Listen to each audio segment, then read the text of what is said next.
ಆತ್ಮೀಯ ವೀಕ್ಷಕರೆಲ್ಲರಿಗೂ ನಮಸ್ಕಾರಗಳು. ನಾನು ಸುಬ್ರಹ್ಮಣಿ. ಧರ್ಮಸ್ಥಳದ ಕೇಸ್ಗೆ ಸಂಬಂಧಿಸಿದಂತೆ ಸಾಕಷ್ಟು ಬೆಳವಣಿಗೆ ಆಗುತ್ತಿದ್ದು, ಇದು ಎಲ್ಲಿಯವರೆಗೂ ಹೋಗಿ ತಲುಪುತ್ತದೆ ಎಂಬುದರ ಬಗ್ಗೆ ಯಾರಿಗೂ ನಿಖರವಾಗಿ ಗೊತ್ತಿಲ್ಲ. ಏಕೆಂದರೆ ಏನೋ ಒಂದು SIT ಅನ್ನು ರಚನೆ ಮಾಡಿದ್ದಾರೆ. SIT ಒಂದು ತನಿಖೆ ಏನಾಗ್ತಾ ಇದೆ, ಅದು ವರದಿಯನ್ನು ಕೊಡುವವರೆಗೂ ಯಾವುದೇ ರೀತಿ ಇದಕ್ಕೆ ಸಂಬಂಧಿಸಿದಂತೆ ಎಲ್ಲ ಊಹಾಪೋಹಗಳು ಮತ್ತು ಕಟ್ಟುಕತೆಗಳು ಮಾತ್ರ ಅಷ್ಟೇ.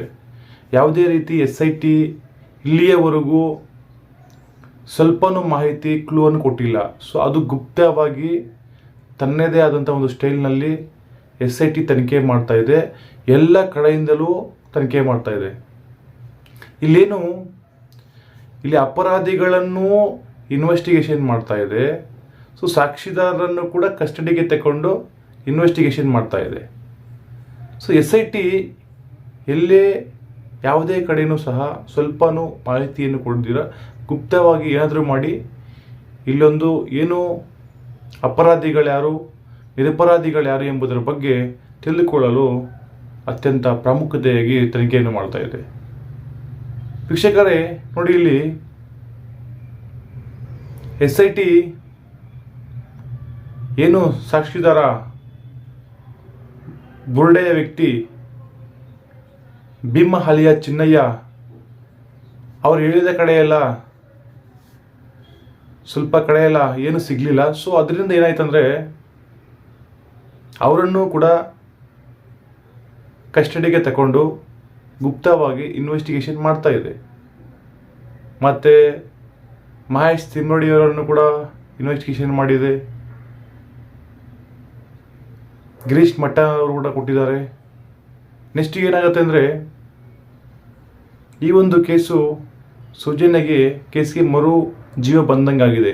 ಏಕೆಂದರೆ ಎಲ್ಲರೂ ಅಂದ್ಕೊಂಡಿದ್ರು SIT ಇದು ಇನ್ನು ಕ್ಲೋಸ್ ಆಗುತ್ತೆ, ಮುಚ್ತಾರೆ, ಇನ್ನು ತನಿಖೆ ಮಾಡಲ್ಲ ಅಂತ. ಏಕೆಂದರೆ ಇದೋನ್ಲಿ ಭೀಮನಿಗೆ ಸಂಬಂಧಿಸಿದಂಥ ಒಂದು ಕೇಸಾಗಿತ್ತು. SIT ಇದಕ್ಕೆ ಫಾರ್ಮ್ ಮಾಡಿದರು.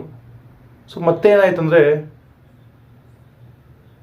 SIT ಇನ್ನು ಸ್ವಲ್ಪ ಮುಂದೆ ಹೋಗಿ ಧರ್ಮಸ್ಥಳದಲ್ಲಿ ಆಗುತ್ತಿರುವಂತಹ ಒಂದು ಬೆಳವಣಿಗೆ ಮೀನ್ಸ್ ಏನಂದರೆ ಅನಾಮಿಕ ಸಾವುಗಳು ಬಗ್ಗೆ ತನಿಖೆಯನ್ನು ಮಾಡ್ತಾ ಇದೆ.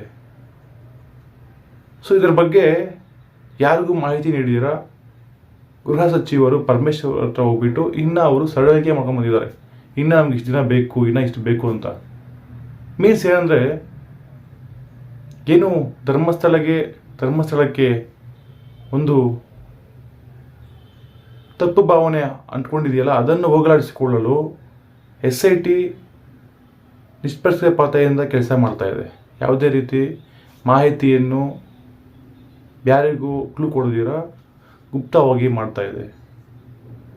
ಇನ್ನೊಂದೇನೆಂದರೆ, ಏನು ಈ ಭೀಮಾ ಏನು ಹೇಳಿದ್ದ, SIT ರಚನೆಗಿಂತ ಮುಂಚೆ ಒಂದು ವಿಡಿಯೋ ಮಾಡಿದ್ನಲ್ಲ, ಭೀಮಾ ನನಗೆ ಸೌಜನ್ಯ ಕೊಲೆ ಬಗ್ಗೆ ನನಗೆಲ್ಲ ಗೊತ್ತು ಅಂತ ಏನು ಇಂಟರ್ವ್ಯೂ ಹೇಳಿದ್ದ, ಈ ಬೇಸ್ ಮೇಲೆ ಸೌಜನ್ಯ ಅವರ ತಾಯಿ SITಗೆ ಕಂಪ್ಲೇಂಟನ್ನು ಕೊಟ್ಟಿದ್ದಾರೆ. ಏನಂದರೆ ಇಲ್ಲಿ ಭೀಮನೇ ವಿಟ್ನೆಸ್, ಅವನು ಹೇಳ್ತಾನಲ್ಲ ಆ ಕೊಲೆ ಮಾಡಿದ್ದು ಎಲ್ಲ ನನಗೆ ಗೊತ್ತಿದೆ ಅಂತ.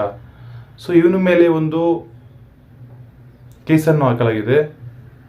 ಸೊ ಏನಂದರೆ ಮತ್ತೆ ಇವರ ಅಕ್ಕ ಏನು ಭೀಮನ ಅವರ ಅಕ್ಕ ಏನಿದ್ದಾರೆ ಅಲ್ಲಿಯ ಚಿನ್ನಯ್ಯ ಅವರ ಅಕ್ಕ ಮಾನವನ ಹಕ್ಕುಗಳ ಆಯೋಗಕ್ಕೆ ಕಂಪ್ಲೇಂಟನ್ನು ಕೊಟ್ಟಿದ್ದಾರೆ. ಮಾಹಿತಿ ಏನು ಕೊಟ್ಟಿದ್ದಾರೆ ಅಂದರೆ, ಸೌಜನ್ಯ ಕೇಸ್ ಬಗ್ಗೆ ನಮಗೆಲ್ಲ ಗೊತ್ತಿದೆ, ಸೊ ಅದರಿಂದಲೇ ಅಲ್ಲಿಂದ ನಮಗೆ ಬೇರೆ ಕಡೆ ಓಡಿಸಿದ್ದಾರೆ ಅಂತ ಹೇಳ್ಕೊಡ್ತಾರೆ. ಸೊ ಆ ಒಂದು ಪಾಯಿಂಟನ್ನು ಇಟ್ಕೊಂಡು ಸೌಜನ್ಯ ಅವ್ರ ತಾಯಿ ಕುಸುಮರವರು SITಗೆ ಕಂಪ್ಲೇಂಟನ್ನು ರೈಸ್ ಮಾಡ್ತಾರೆ. ಸೊ ಇವಾಗ ನಮಗೆ ಗೊತ್ತಿರೋ ಒಂದು ಕುತೂಹಲ ಏನಂದರೆ, ಯಾವಾಗ SIT ಇವರು ಕೇಸ್ ಮಾಡ್ತಾರೆ ಆವಾಗ ಏನು ಈ ಉದಯ್ ಜೈನ್ ಇರ್ಬೋದು, ಮಲ್ಲಿಕ್ ಜೈನ್, ಅಜಯ್ ಜೈನ್ ಇವರ 3 ಹೆಸರುಗಳು ಪ್ರಾಮುಖ್ಯತೆ ಆಗಿಬಿಟ್ಟಿದೆ. ಏನು ಸೌಜನ್ಯ ಅವ್ರ ಕಡೆ ಹೇಳಿದ್ದು ಕೂಡ ಇವರೇ ಮಾಡಿದ್ದಾರೆ ಅಂತ ಅವ್ರು ಅವಾಗಿಂದ ಆರೋಪ ಇತ್ತು. ಸೊ ಇವಾಗ ಕೂಡ ಏನಾಗಿದೆ ಅಂದರೆ, ಇದು SIT ಅವರು ಇವರು ಕೂಡ ನೋಟಿಸನ್ನು ಜಾರಿ ಮಾಡಿದ್ದಾರೆ. ನೀವು ಕೂಡ ತನಿಖೆಗೆ ಬರಬೇಕು, ಹಾಜರಾಗಬೇಕು ಅಂತ. ಮೀನ್ಸ್ SIT ಅವರು ತನಿಖೆಗೆ ಹಾಜರಾಗಬೇಕು ಅಂತ ಅವ್ರಿಗೂ ನೋಟಿಸ್ ಕೊಟ್ಟಿದ್ದಾರೆ. ಉದಯ್ ಜೈನ್ ಹೋಗಿ ಬಂದಿದ್ದಾರೆ. ಮೀನ್ಸ್ ಏನಂದರೆ ಎಲ್ಲ ಒಂದು ಕ್ಲೂ ಸಿಗ್ತಾ ಇದೆ ಇಲ್ಲಿ. ಏನು ಸೌಜನ್ಯ ಕೇಸ್ಗೆ ಸಂಬಂಧಿಸಿದಂತೆ ಮರುಜೀವ ಬಂದಂಗೆ ಆಗಿದೆ ಇದು.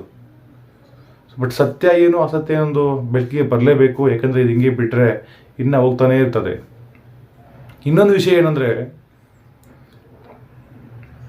2012 ಏನಾದರೂ BJP ಅವರು ಏನಿವತ್ತು ಹೋಗಿದ್ದೀರಾ ಧರ್ಮಯಾತ್ರೆ ಅಂತ, ಧರ್ಮಯಾತ್ರೆ ಮಾಡಿಕೊಂಡು ನೀವು ಸೌಜನ್ಯ ಮನೆಗೆ ಹೋಗ್ಬಿಟ್ಟು ಅವರ ಅಮ್ಮನ್ನು ನೀವು ಕನ್ವಿನ್ಸ್ ಮಾಡೋಕ್ಕೆ ಹೋದರೆ, ಸೊ ಆ ಅಮ್ಮ ಹೇಳಿದ್ದೊಂದೇ ಒಂದು ಏನಂದರೆ, ಸರ್ ನನ್ನ ಒಂದು ಮಗಳಿಗೆ ಅನ್ಯಾಯವಾಗಿದೆ, ನಾನು ದುಡ್ಡಿಗೆ ಆಸೆಪಟ್ಟು ಮನೆ ಕಟ್ಟಿದೆ ಅಂತ ನಿಮ್ಮ ಒಂದು ಪಕ್ಷದವರು ಹೇಳ್ತಾ ಇದ್ದಾರೆ ಸರ್ ಅಂತ ವೀರೇಂದ್ರ ಅವರನ್ನು ಕೇಳ್ತಾ ಇದ್ರು. ಇವತ್ತೇನು BJP ನಾಯಕರು ಧರ್ಮಸ್ಥಳದ ಸೌಜನ್ಯ ಅವರ ಮನೆಗೇನು ಭೇಟಿ ಮಾಡಿದರು. ಸೊ ಅಲ್ಲಿ ಆಯಮ್ಮ ಹೇಳಿದ್ದೇನೆಂದರೆ, ಸರ್ ನಿಮ್ಮ ಒಂದು ಪಕ್ಷದ ನಾಯಕರೇ, ನಾವು ಹಣಕ್ಕೆ ಹಣ ತಗೊಂಡು ಮನೆ ಕಟ್ಕೊಂಡಿದ್ದೀವಿ ಸೌಜನ್ಯ ಕೇಸ್ಗೆ ಸಂಬಂಧಿಸಿದಂತೆ ಅಂತ ಹೇಳ್ತಾ ಇದ್ದಾರೆ ಸರ್. ನನ್ನ ಮಗಳಿಗೆ ಅನ್ಯಾಯವಾಗಿದೆ, ನ್ಯಾಯ ಕೊಡಿಸಿ ಅಂತ ಕೇಳ್ಕೊತಾ ಇದ್ದಾರೆ ಅಮ್ಮ. ಸೊ ಇನ್ನೊಂದೇನೆಂದರೆ, ನೀವು 2012 ಏನಾದರೂ ಸವಿಸ್ತರವಾಗಿ ಈ ಒಂದು ಸೌಜನ್ಯ ಕೇಸ್ಗೆ ಸಂಬಂಧಿಸಿದಂತೆ ಅವತ್ತು ಸರಿಯಾಗಿ ತನಿಖೆ ಆಗಿದ್ದರೆ ಎಲ್ಲ ಆಗ್ತಾಯಿದ್ರೆ ಇಷ್ಟವರೆಗೂ ಬರ್ತಾನೆ ಇರಲಿಲ್ಲ. ಸೊ ಆವತ್ತು BJP ಮಾಡಿದ್ದು ತಪ್ಪುನೇ. ಯಾಕೆಂದರೆ ವಿಟ್ನೆಸ್ ಎಲ್ಲ ನಾಶ ಮಾಡಿಸೋದಿಲ್ಲ, ಎಲ್ಲ ನಾಶ ಆಗಿಬಿಡ್ತು. ವಿಟ್ನೆಸ್ ಒಂದು ಸರಿಯಾಗಿ ಕ್ಲೂ ಸಿಗಲಿಲ್ಲ, ಒಂದು ಸಾಕ್ಷಿ ಸಿಗಲಿಲ್ಲ, ಎಲ್ಲ ಕ್ಲೋಸ್ ಆಗಿಬಿಡ್ತಲ್ಲಿ. ಅಟ್ಲೀಸ್ಟ್ FSL ಕಳಿಸ್ಬೇಕಾದ್ರೆ ಇಷ್ಟು ಗಂಟೆ ಕಾಲ ಅಂತ ಇರುತ್ತೆ, 24 ಅವರ್ಸಲ್ಲಿ ಕಳಿಸ್ಬೇಕು. ಆ ಕೆಲಸನೂ ಮಾಡಿಲ್ಲ. ಒಂದು ಸಾಕ್ಷಿ ಏನು ವಿಟ್ನೆಸ್ ತಗೊಂಡಿಲ್ಲ. ಅಲ್ಲಿ ಯಾರೋ ಒಬ್ಬ ಸಂತೋಷ್ ಅವ್ರ ಮೇಲೆ ಹೋಗ್ಬಿಟ್ಟು ಒಂದು ಆರೋಪ ಇದ್ಬಿಟ್ಟು ಅವ್ರನ್ನ ಅರೆಸ್ಟ್ ಮಾಡಿಬಿಟ್ರು. ಅವನು ಸುಮ್ಮನೆ 12 ವರ್ಷ ಜೈಲು ಶಿಕ್ಷೆ ಆಗಿಬಿಟ್ಟು ಮತ್ತೆ ಬಂದ. ಹಂಗಾದ್ರೆ ನಿರಪರಾಧಿ ಯಾರು, ಅಪರಾಧಿ ಯಾರು? ಸಂತೋಷ್ ರಾವ್ ಬಂದು ನಿರಪರಾಧಿ ಆದ. ಹಂಗಾದ್ರೆ ಸೌಜನ್ಯನ ಹತ್ಯೆ ಮಾಡಿದ್ಯಾರು? ಆರೋಪಿಗಳಾರ ಹೆಂಗಾದ್ರೆ? ಸೊ ಇದನ್ನು ಕೊಡುವ ಕೆಲಸ SIT ಮಾಡ್ತಾ ಇದೆ. ತುಂಬ ಧನ್ಯವಾದ. ನಿಮ್ಮ ಒಂದು ತನಿಖೆ ಹಿಂಗೆ ಮುಂದುವರಿಬೇಕು, ಬಟ್ ಇದಕ್ಕೆ ಒಂದು ಕನ್ಕ್ಲೂಷನ್ ಬರಬೇಕು.